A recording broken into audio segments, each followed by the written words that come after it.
Sveiki, man sauc Aigars, un šodien dodu savu padomu par to, kā nepērkam ugunsdzēsības aparātu lielveikalos. Tad, kad mēs vēlamies iegādāties ugunsdzēsības aparātu, mēs izvēlamies atbilstoši tai dzēšanas klasē. Tad ir A, B, C un D klase, atbilstoši tam, ko tad ar šo aparātu var nodzēst. Skatāmies, lai viņš ir tehniskā kārtībā. Un, protams, ka viņam ir jābūt fiziski pārbaudītam ar derīgumu šo termiņu.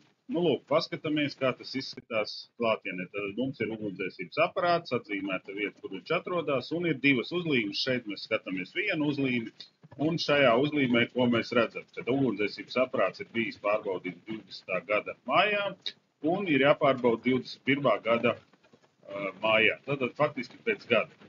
Un, lai nebūtu tā, ka mēs iegādājamies ugunsdzēsības aparātu lielveikalā pa naudiņām, un faktiski mums pēc tam vēl ir jāiet speciāli iestādi, kur šos aparātus pārbauda, un jāsamaksā vēl kādi 5–10 eiro klāt. Līdz ar to tad izvēlamies uzreiz attiecīgu uzņēmumu, kur šie aparāti būs pārbaudīti. Lai veicās, ceru, ka padoms notiek.